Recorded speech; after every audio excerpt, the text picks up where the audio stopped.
el Señor está levantando un resto fiel de pequeñas llamas de luz en el mundo, cada uno con su propia identidad, pero en esa profunda comunión de ser uno en el corazón de María, donde la llama se mantiene protegida de las acechanzas del enemigo. Los más grandes actores en esta batalla espiritual están incógnitos, amas de casa, haciendo su labor diaria, hombres en su trabajo desconocidos por el mundo. Entonces, mira, cuanto menos le pongamos atención a títulos, mejor. Jesús pasó su vida anónimo en Nazaret hasta los últimos 3 años. Entonces te pedimos, Señor, esa gracia de valorar la vida oculta. Y te pedimos, Señor, que este momento de encuentro esté totalmente sellado con tu preciosa sangre, protegido de todas las adversidades, todos los ataques del enemigo. Consagramos esta reflexión a nuestra Madre Santísima. Amén. Bueno, ¿cómo vivir estos tiempos decisivos siendo uno con Jesús? Nuestra vida, la vida de cualquier ser humano en este mundo, siempre es un tiempo decisivo. El Señor nos da este tiempo aquí en la tierra para que con toda libertad decidamos nuestra eternidad. Piensen lo grave que es esto. Con nuestros pensamientos, con nuestras acciones, con nuestras omisiones, con nuestro amor o desamor, estamos decidiendo nuestra eternidad en un manojito de años. Uno de los efectos de la caída es que perdemos conciencia de esto. Hermanas queridas, o hermanos también, porque veo un hermano allí. Hermanos y hermanas. Tomemos conciencia, abramos al Espíritu Santo que nos dé conciencia de que estos tiempos son decisivos. El tiempo de mi vida que pasa así. Puedo comprender que un adolescente no se dé cuenta. Pero hermanos, hermanas, ya estamos de la edad que nos tenemos que haber dado cuenta de qué rápido todo está pasando. Cuidemos nuestro corazón para que sea uno con Jesús en todo. Y lo que no es de Jesús, fuera. Ya no hay, como dice San Pablo, lugar para andar enojados, estar chismeando, estar apegado a cosas por las cuales somos capaces de expresar enojo y confrontaciones. Hasta nuestra reputación la tenemos que rendir al Señor. A Lourdes, la fundadora de Amor Crucificado, una vez orando, Jesús le está con ella muy íntima y ella le dice: Jesús, ¿hay algo que todavía no te haya entregado? Y Jesús le dijo: tu reputación. ¿Estamos dispuestos a perder nuestra reputación por causa de Cristo? Que nos vean como tontos por causa de Cristo. Arriesgarnos lo que sea por causa de Cristo. Porque es lo único que importa, haber vivido en comunión con Él, abandonados en Él. A eso les exhorto. Pues bien, si la vida de cada ser humano es decisiva siempre, ahora además estamos viviendo en tiempos decisivos. ¿Qué significa eso? Pues bien, años atrás vivíamos en una cultura que, aunque estaba también llena de pecado, había calado lo suficiente la sal de la tierra, que es el evangelio, para que se respetara y se reconociera lo que es la virtud, lo que es el comportamiento cristiano. Y había cierto respeto a esto. Hermanos, eso se ha perdido y se está perdiendo más y más. De tal manera que no solamente estamos viviendo una vida que siempre es decisiva, sino que son tiempos decisivos porque ya no nos va a ser posible seguir como antes siendo buena gente. O sea, el cristiano por lo general era una persona buena gente. Quiero decir, aún los practicantes. Padre, O sea, ¿sí? disculpa, padre. Tú puedes verificar tu cámara, es que se congeló la transmisión, se escucha, pero tu rostro está congelado. Está aquí todo normal, esta parte. No ¿Sí? sé qué puedo. Debes, cuando Ya. la transmisión está débil, se corta, sí. Ah, bueno, padre, sigamos. Tenemos toda la noche, tranquilo. Bueno, si hay alguna inconveniencia, me avisan. O sea, la vida del cristiano siempre es decisiva, de todo ser humano, porque aunque no sean cristianos, todo ser humano tiene conciencia y Dios habla esa conciencia. Y al que no ha encontrado a Cristo, también tiene que tomar la decisión de estar atento a esa voz que le habla en el corazón, que le llama a lo que es honesto, lo que es justo, o sea, a lo que es amor, ¿verdad? Pero ahora, como les decía, son tiempos decisivos porque mientras que antes se respetaba, aunque como decía, había mucho pecado siempre, se respetaban los valores cristianos, además estaban entronizados en la mayoría de las leyes jurídicas. Los 10 mandamientos estaban respetados, pero ya no más. Quiere decir que gradualmente se está cerrando el cerco y la corriente va empujando con cada vez más fuerza a los cristianos a tomar decisiones. Es decir, ya no podemos pasar siendo buena gente, viviendo una vida, entre comillas, normal, en que yo no mato a nadie, yo no robo, soy una persona decente y nada más. Hermano, es que para eso no hace falta ser cristiano, ¿verdad? Hay hindúes, hay judíos, hay hasta ateos que son buena gente, que tienen un sentido de conciencia de no hacer daño, de comportarse cívicamente, pues.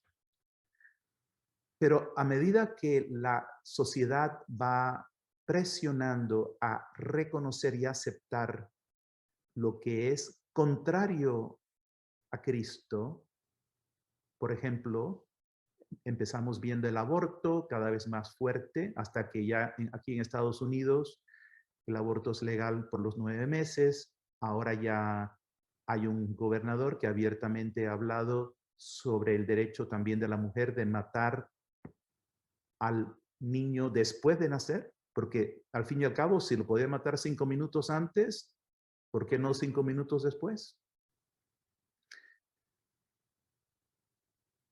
Pero ya no es solamente el aborto, ahora es toda clase de desorden sexual a toda clase de desorden mental que se quiera vivir. Entonces, el cristiano que no acepta, que no practica, porque eso se va infiltrando en los campos de la ley, el campo de la política, el campo de la medicina, o sea, en los campos de profesiones. ¿Y qué pasa con los profesionales que no están de acuerdo, que no quieren participar en todo eso? Pues tienen que tomar decisiones. Y pueden ser decisiones como ya está pasando aquí. Yo continuamente estoy recibiendo llamadas. Padre, ¿qué hago? En mi hospital, trabajo en el departamento de ginecología, están haciendo prácticas que son completamente inmorales. Si yo no practico esto, pues pierdo el trabajo. Ahora con el presidente que tenemos actual, quiere quitar todas las excepciones religiosas de conciencia, o sea, que antes se podía al menos apelar que, bueno, yo en conciencia no puedo hacer esto, pero ahora no hay esas excepciones. O sea, tiempos decisivos de otro calibre, porque ahora ya no podemos ser simplemente buena gente. Se está dando lo que dice el Apocalipsis, o fríos o calientes, o somos o no somos. Y quizás lo más difícil es la infiltración dentro de la iglesia, la confusión dentro de la iglesia, los pastores mudos, como dice el profeta, perros mudos que no avisan frente al peligro, pastores que como pasó en el tiempo del rey Enrique VIII, cuando él se proclamó el ser jefe supremo de la iglesia, pues ¿qué hacían los obispos? Bueno, vamos a esperar, hay que ser prudentes, ¿no? La famosa prudencia, vamos a esperar. Y bueno, pues poco a poco terminaron todos siendo obispos de otra iglesia, ya no de la iglesia católica. ¿Cómo pasó eso? Bueno, es que para resistir, para enfrentarse, hay que tomar una decisión. Son tiempos decisivos. Hasta entonces, esos obispos eran buena gente, eran parte del clero, parte de la iglesia católica, ningún problema. Pero se presentó un reto, es un tiempo de decisión. John Fisher, santo, tomó su decisión y le costó su cabeza. Santo Tomás Moro, como abogado, como ministro importante en el gobierno, católico practicante, también tuvo que tomar su decisión y también le costó su cabeza. Y a muchos otros sacerdotes, laicos, a través de siglos. Yo les digo, estamos en tiempos decisivos y se van a poner cada vez más retantes, pero además son tiempo de gloria para el Señor, porque será tiempo que se suscitarán mártires, santos en estos tiempos. Ya no podemos ser más mediocres. O somos o no somos. Como decía Ranner, en el siglo XXI, los cristianos serán místicos o no serán. O sea, o místicos o no seremos cristianos. ¿Qué significa ser místico? Tenemos el error de pensar que místicos son 3 o 4 al siglo, santos canonizados y nada más. Personas que tienen visiones. No, mística es la persona que tiene una relación íntima con Jesús de tal manera que puede percibir su palabra. No tiene que tener visiones, no tiene que oír nada con el oído, pero percibe en su corazón cuando Dios le habla. Recibe al Señor, camina con el Señor, de corazón a corazón, profunda unidad, ve las cosas de Dios, percibe el camino de Dios, porque está en Dios y Dios está en él o en ella. Todos estamos llamados a ser místicos de esta manera. Es la única manera que vamos a sobrevivir como católicos. Los que no son místicos no serán.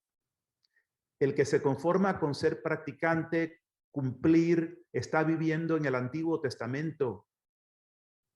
Por eso San Pablo es tan fuerte en este tema, que no es suficiente ser observantes de la ley. Hemos entrado en el tiempo de la vida en el Espíritu.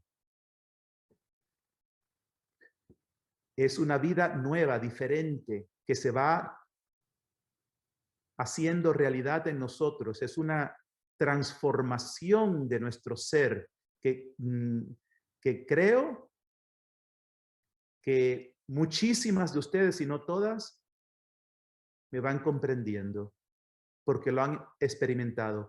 Ese deseo de dar la vida por Cristo. Mientras que antes estábamos encerrados en un cerco por el miedo a sufrir, por el miedo a perder cosas a las que estamos apegados, hábitos que nos tienen comidos, consumidos, todo eso se va echando fuera. Nos vamos liberando, nos vamos abandonando en Dios.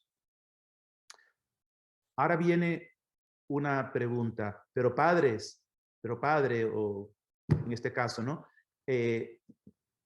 Tenemos que ser optimistas. ¿Han oído eso alguna vez? Tenemos que ser optimistas. Pues yo les digo, el cristiano no es optimista si por el optimismo entendemos lo que se entiende en el vernáculo, que es que todo va a salir en el futuro en forma óptima, de acuerdo con mis expectativas.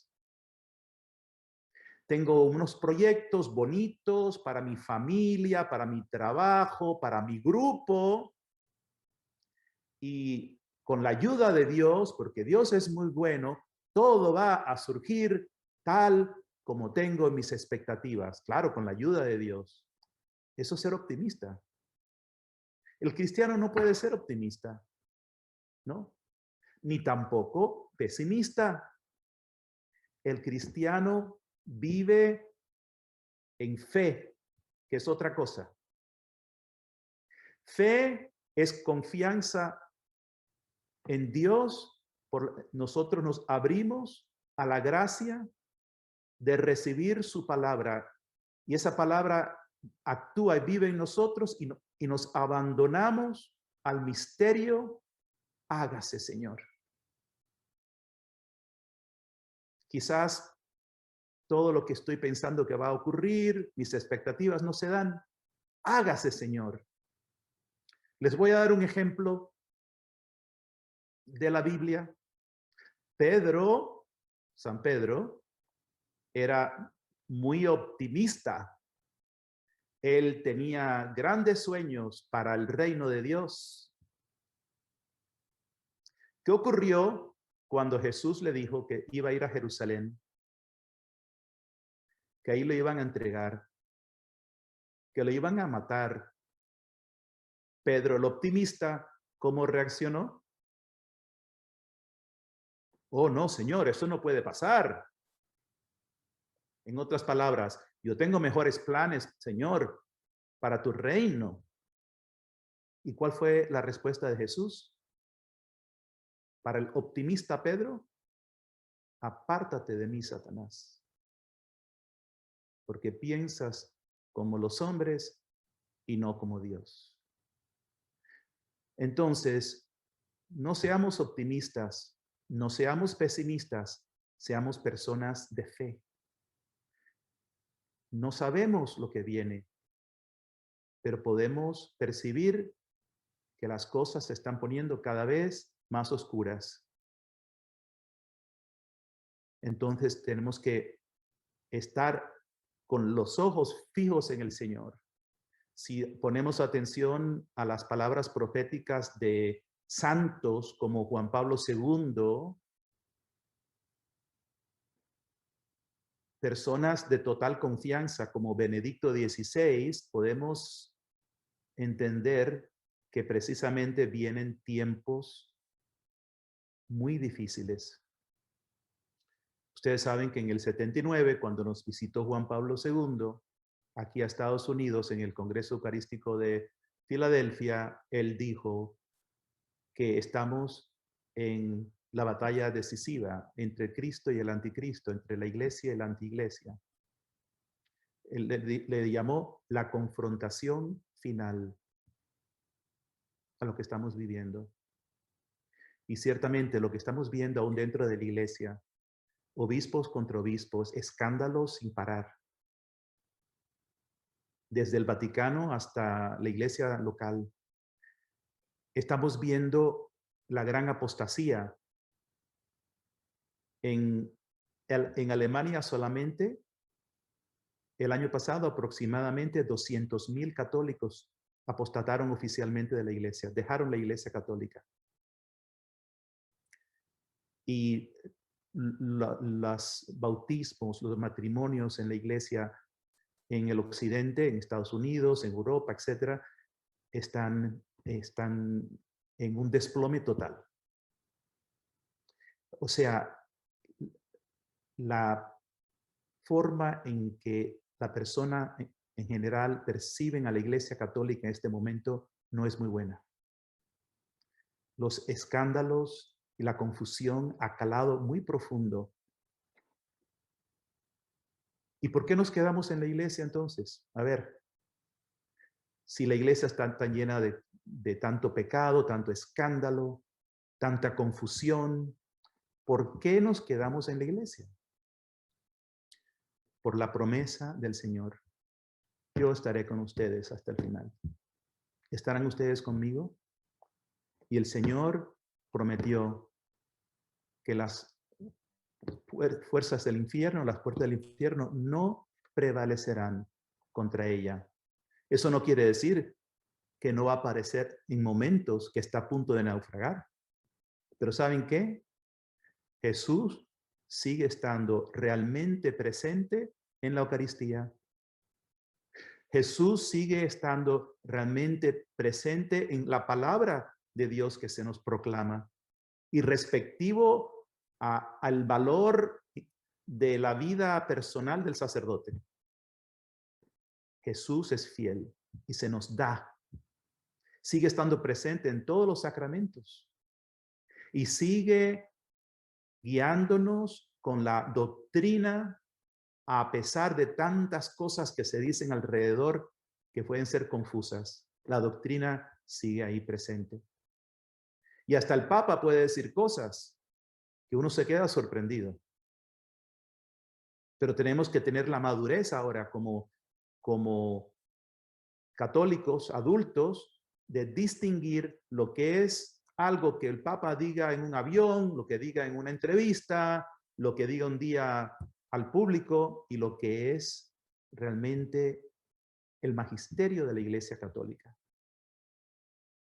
Y eso sería tema para otro día, porque es mucho hay que cortar, mucho hay que pensar. Pero no seamos nosotros confusos. Cristo está presente en su iglesia. Y aunque un obispo o el papa nos guste o no nos guste, sigue siendo el pastor que Dios nos ha dado, al cual tenemos que amar y respetar.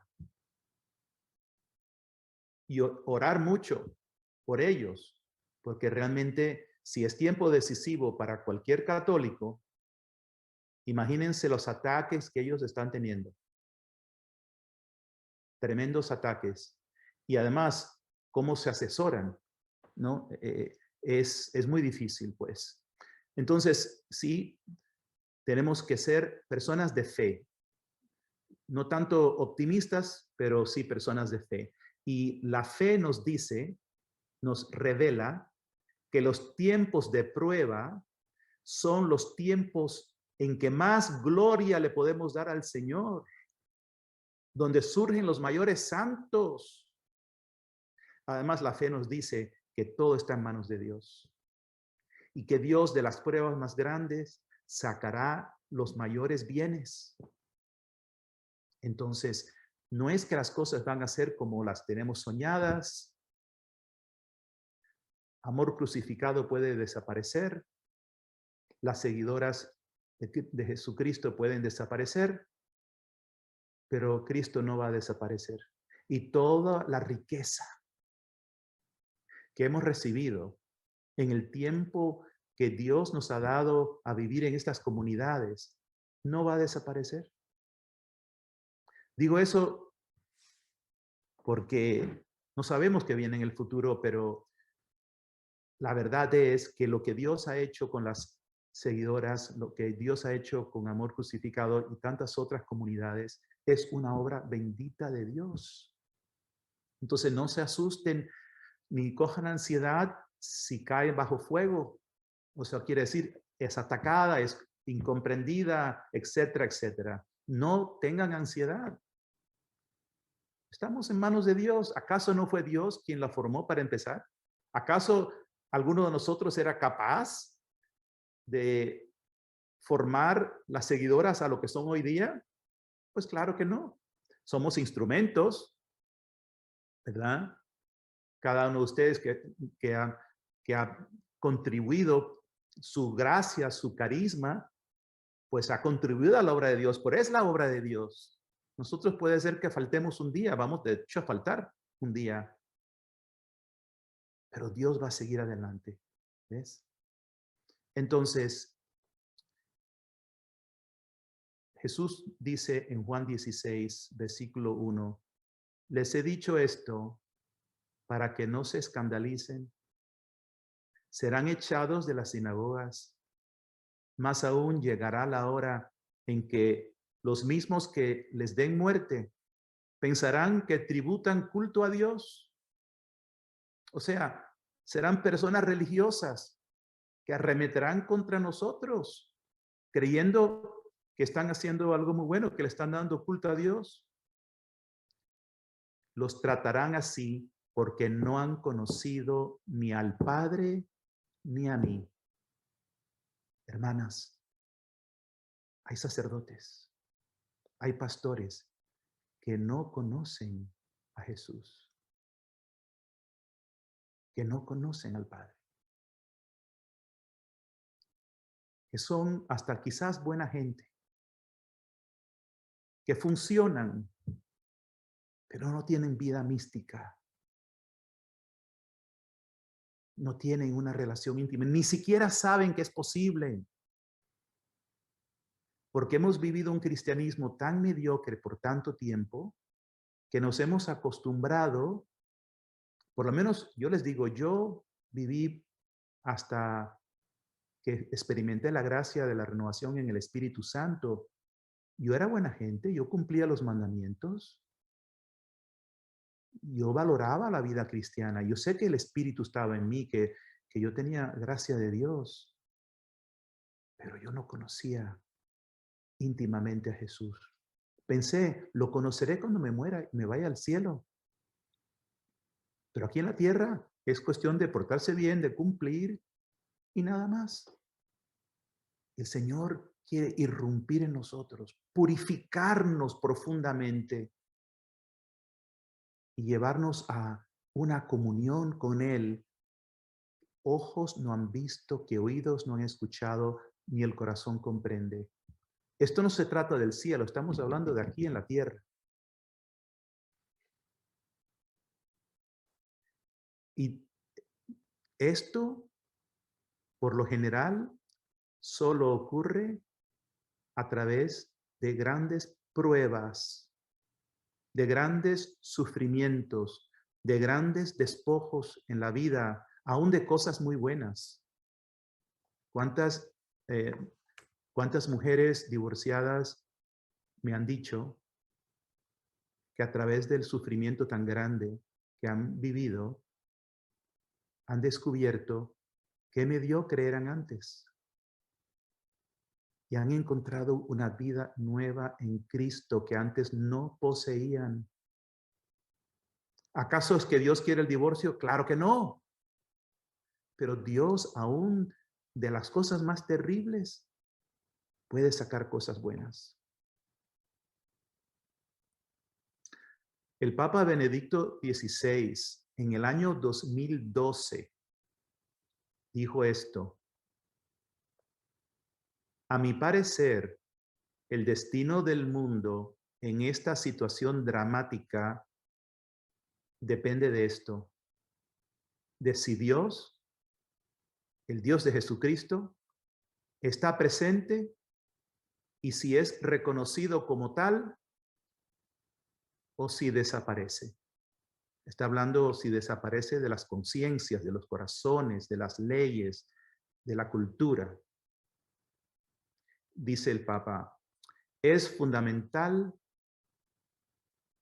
está hablándonos aquí en Estados Unidos y dijo, es fundamental que toda la comunidad católica de Estados Unidos llegue a comprender las graves amenazas que plantea al testimonio moral público de la Iglesia el laicismo radical,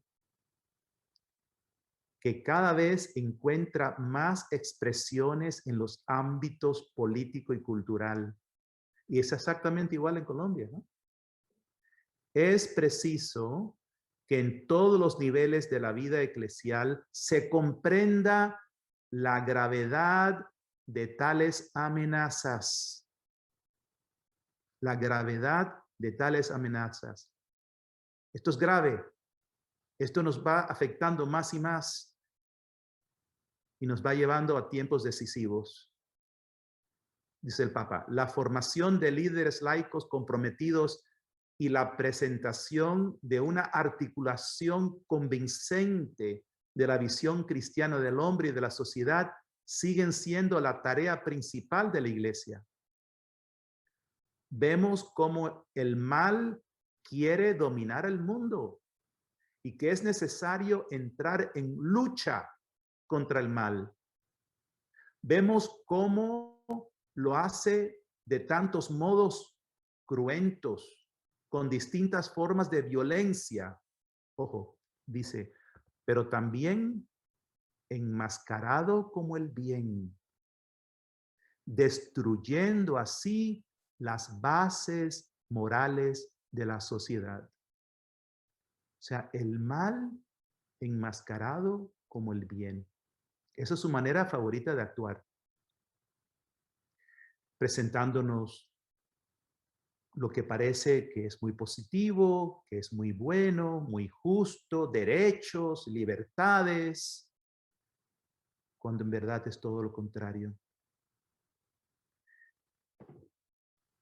El Señor está suscitando ya no buena gente, hombres y mujeres transformados en Él, otros Cristos. Dice San Pablo a los Romanos, capítulo 11, 33 en adelante, qué profunda y llena de riqueza es la sabiduría y la ciencia de Dios. Qué insondables son sus designios, qué incomprensibles sus caminos. ¿Ven? San Pablo es un hombre que es un hombre transformado. Y ve esto. El buena gente no lo ve.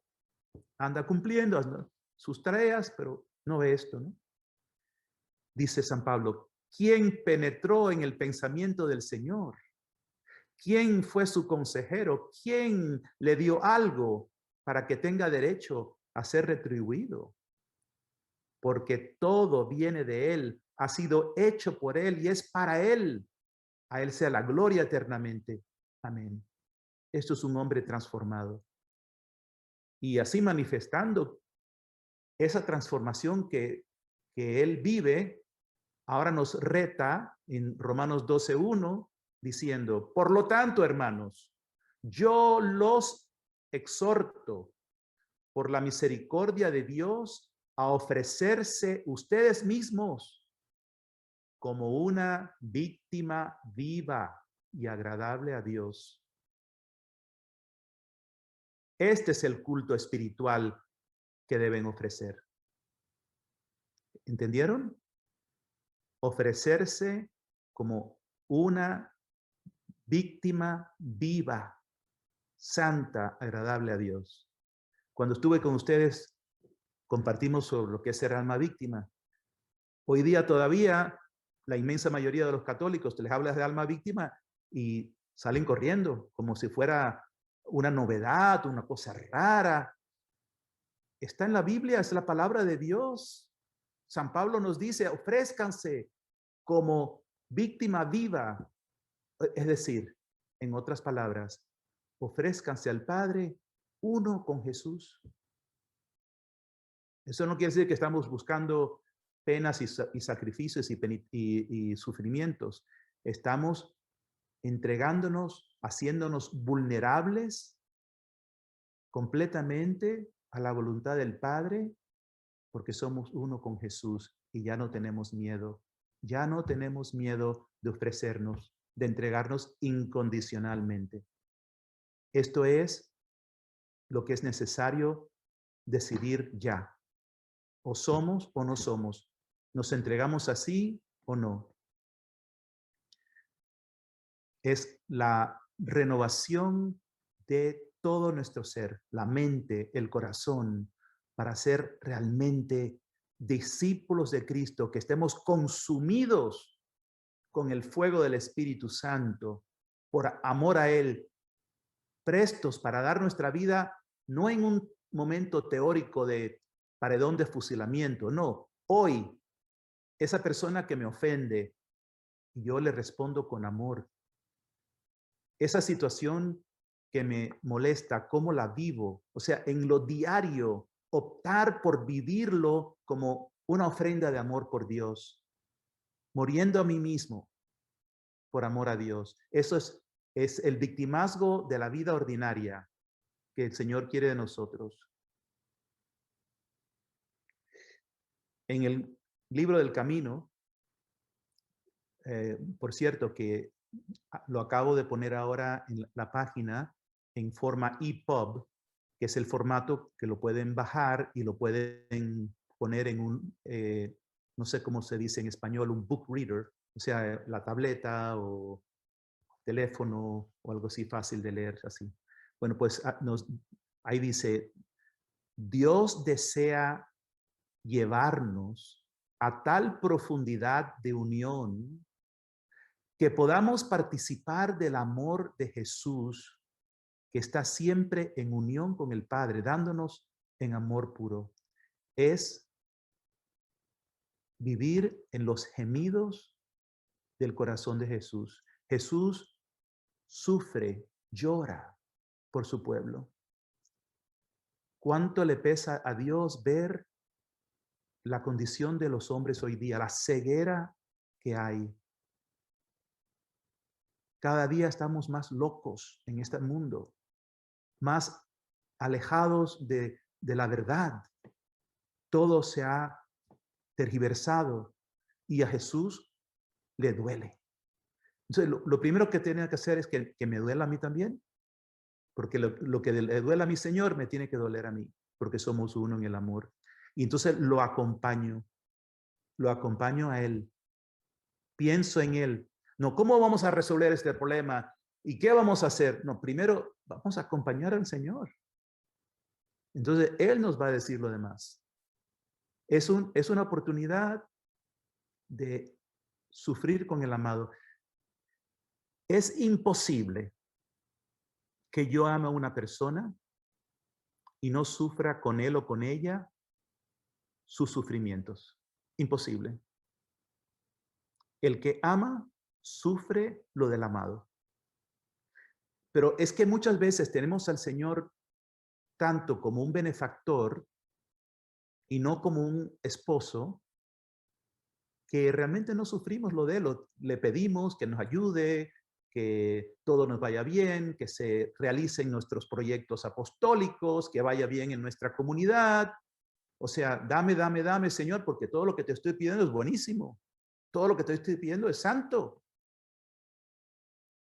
Pero no es suficiente. Hace falta que yo sufra con Él, que yo lo acompañe a Él. Porque entonces, solo entonces, Él va a tener oportunidad en esa comunión conmigo de enseñarme que muchas de las cosas que estoy pidiendo no son de su voluntad, no son de su corazón. Por eso San Pablo en Romanos 8:26 nos dice, el mismo Espíritu viene en ayuda de nuestra debilidad, porque no sabemos orar como es debido, pero el Espíritu intercede por nosotros con gemidos inefables. Entonces, deja a un lado esa lista de peticiones después de un ratito, ¿no? Y permite que el Espíritu te ponga gemidos de oración, acompañando a tu Señor. El Señor nos dijo un mensaje en la comunidad. Vives los dolores del corazón, que es amor, en la medida que me permites compartir mi cáliz contigo. Por lo general, es solo un sorbo de una gota hasta que tu ser adquiere el gusto a mi sangre y pierde su amargura en la dulzura divina de mi amor. Hija mía, mi corazón se desborda con las penas del rechazo. Comparte mi rechazo al igual que compartes mis palabras y no te avergüences de ellas.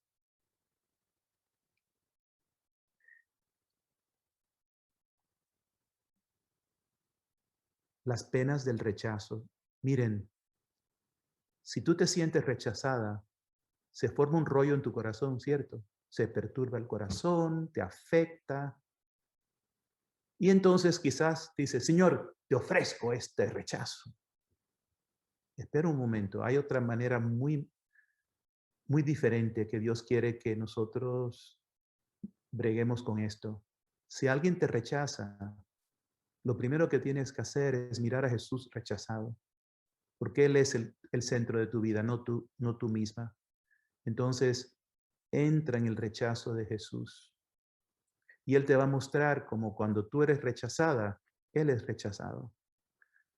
Y vas a entender que a quien han rechazado no es a ti, sino a Él. Y entonces vas a tener que irle a dar gracias a la persona que te rechazó, porque habiendo hecho este ejercicio de oración, has quedado más profundamente, íntimamente vinculada con Jesús. Entonces, gracias. Alguien te da un garnatón, como dicen en Colombia, una bofetada. Mira a Jesús cuando el siervo en el Sanedrín le dio la bofetada y te compadeces del Señor, la sufres con él y después tu bofetada te vas a dar cuenta que es también la del Señor. Otra vez, intimidad, viene más comunión. Y así con todo, cualquier sufrimiento que estés viviendo en este momento, son momentos decisivos. Vamos a permitir que estas cosas nos ayuden a fortalecernos para cosas mayores que vamos a tener que decidir después. La norma es lo que es normal en el mundo, en la cultura, y esto va cambiando a medida que la cultura se va apartando de Dios y va perdiendo la sal de la tierra, que es Cristo, ¿no? Que los cristianos ya no están influenciando como antes la cultura, porque lamentablemente los cristianos están como absortos ya en la mentalidad del mundo, entonces son parte de la norma que es el mundo, ¿no? Y por esto que viene una gran sacudida, y por esto que son tiempos decisivos, ¿verdad? También quiero compartirles algo sobre este tema. Cuando se dice, pero esto no tiene nada de malo, ya hemos cometido un gravísimo error. Porque el cristiano no discierne de esta manera. a ver si tiene algo de malo, si no tiene nada de malo, pues ok, no. El cristiano discierne, ¿cuál es tu voluntad, Señor? Porque puede ser que algo realmente no sea intrínsecamente malo, pero no es la voluntad de Dios para mí. Entonces no lo hago. Entonces mi punto de referencia no es si la cosa tiene algo de malo o no, porque para empezar, ¿quién es el que está juzgando si tiene malo o no? El mundo, la norma, la cultura, que es todo lo mismo. Pero aunque dentro del ámbito cristiano moral algo pueda ser bueno, no quiere decir que es lo que Dios quiere que yo viva o que sea el camino que Dios quiere para mí. Entonces, por ejemplo, ver televisión, a no ser que sea un programa lascivo, no tiene nada de malo ver un programa de televisión.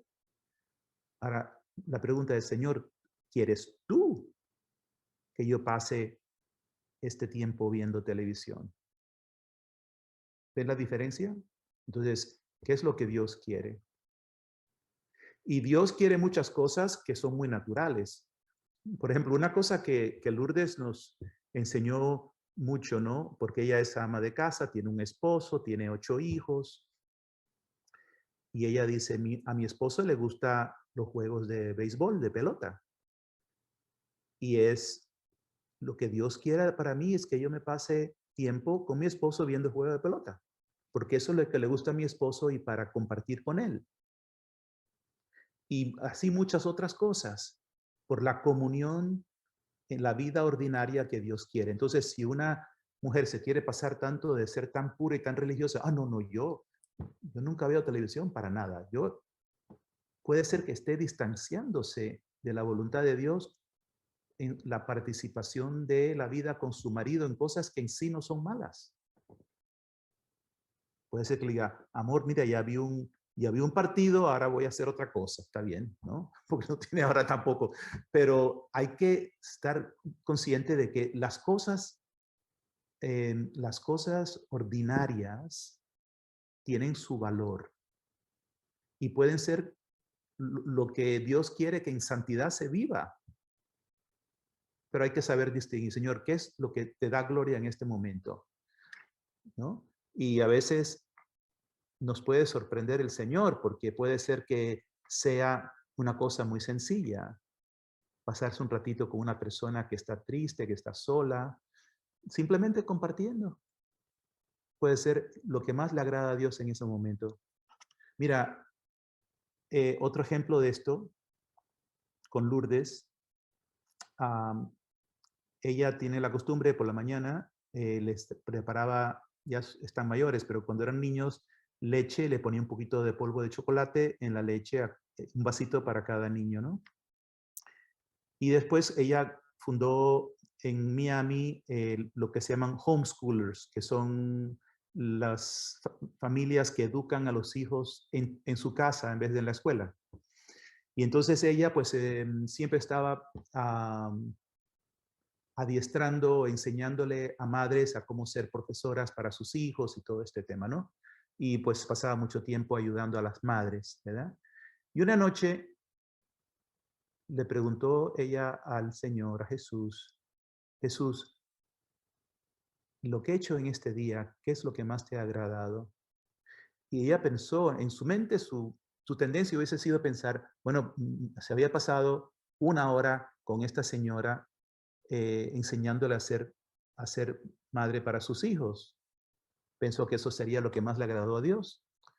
Y, y el Señor, sin embargo, le dijo, lo que más me ha agradado hoy que has hecho es la leche con chocolate.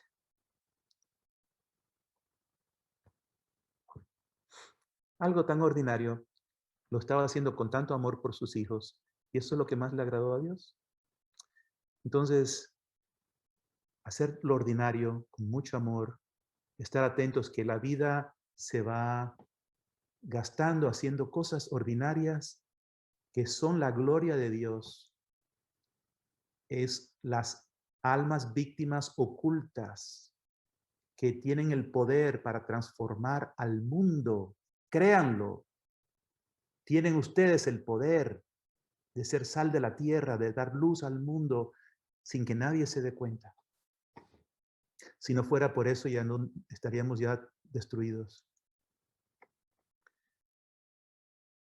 Ustedes pueden ir al libro del camino, una sección que se llama Falsos Santos, ¿no? Es una tentación de aparentarse santo porque tiene cierta atractivo en ciertos círculos.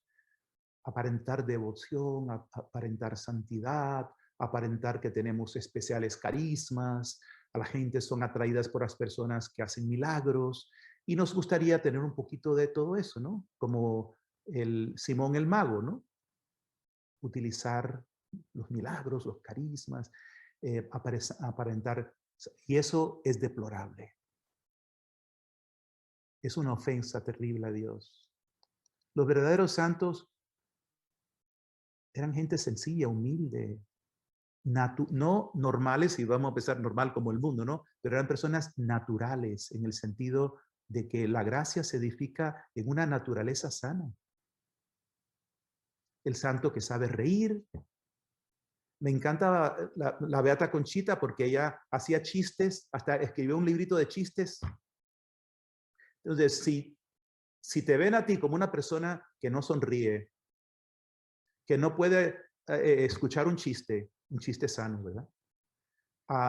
Que no sabe jugar, que no se puede sentar con los demás a compartir de cualquier cosa, que todo nada más tiene que ser hablar de religión, pues ahí no te van a escuchar más nunca, porque están hartos. Entonces, Jesucristo se hizo hombre, se metió en nuestro mundo, hasta fue a comer con pecadores. Entonces, si nosotros tenemos la tendencia de aislarnos y nada más de estar con personas que son iguales que nosotros y tenemos aversión a los pecadores, pues nunca los vamos a conquistar. Eso es un tema que tenemos que discernir, ¿sí? Entonces, si nos ven en casa siendo cariñosos, simpáticos, que de gusto estar con nosotros, la naturaleza de la persona se va a sentir atraída, y ahí le puedes hablar con un poco de discernimiento y sabiduría para ir poco a poco llevándolos. Pero al fin y al cabo, la obra es del Señor. Uno hace la parte de uno.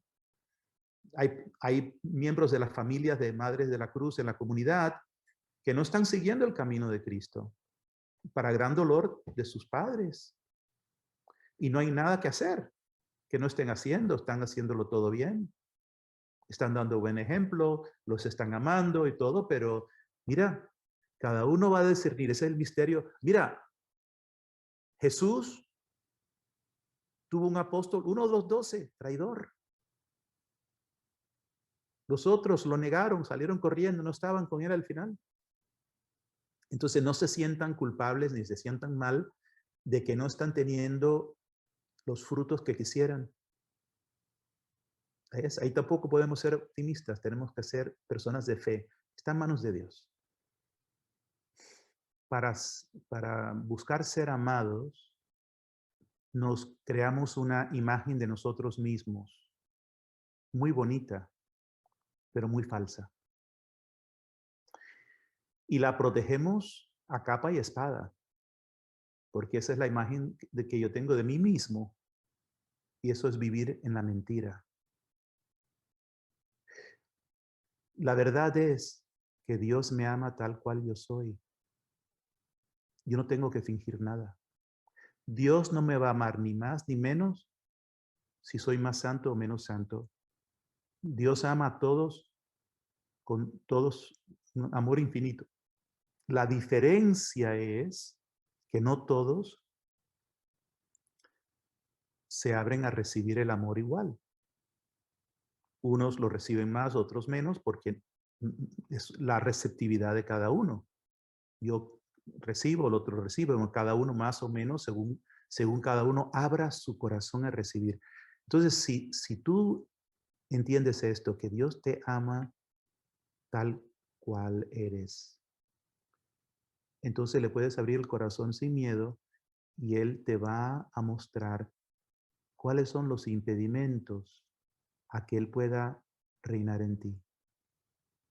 Y te va demostrando tus miserias. Cuanto más veo mis miserias, más el Señor me puede sanar y puedo vivir miserable, lleno de misericordia. ¿Entiende? Entonces me puedo reír de mi nada, de mis pequeñitas, de mi miseria. O sea, porque hay una miseria que no es que no es pecado, ¿no? O sea, miseria es nuestra condición humana. Somos seres humanos, somos criaturas. Dependemos total y absolutamente de Dios.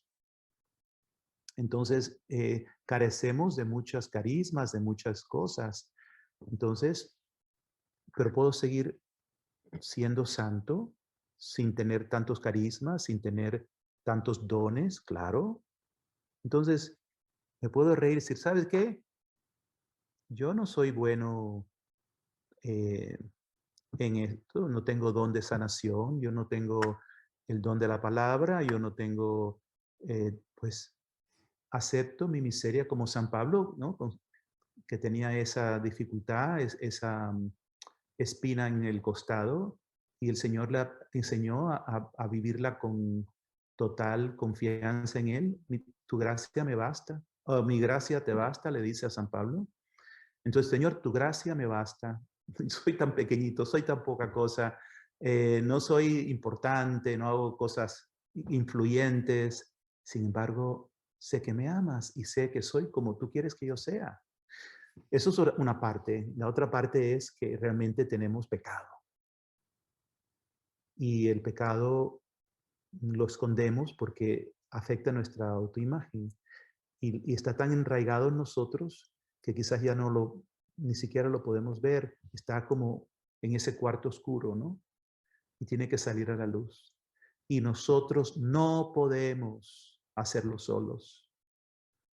Entonces, el autoconocimiento se da sobre todo en momentos que mi corazón se perturba y yo le pregunto, Señor, ¿por qué esto me afecta tanto?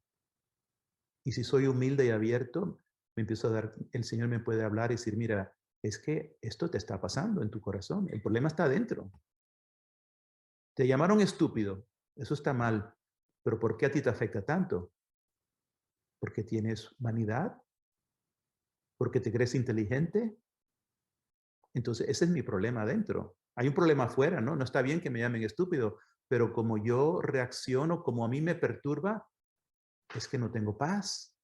No, está dentro de mí, ¿no? Mi marido hace algo que no me gustó, objetivamente puede ser que no esté bien, pero como yo lo vivo, me muestra mucho de mi pecado, mi falta de amor, como quiero yo las cosas a una forma y si no se dan, no lo soporto. Entonces así los momentos esos de que mi corazón se perturba son momentos muy preciosos que Dios nos quiere mostrar lo que Él quiere sanar, ¿verdad? Y también es esencial tener quien nos diga la verdad. ¿Mm?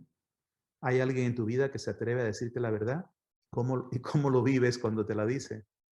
¿No? Es como un médico que no se puede operar a sí mismo. Tendría que tener otro médico que lo opere. Pues nosotros necesitamos que otro nos opere, ¿no? Que nos diga cosas que yo mismo no veo de mí mismo. Y eso me perturba, creo que no tiene razón. Y bueno, pues poco a poco me voy humillando ante Dios.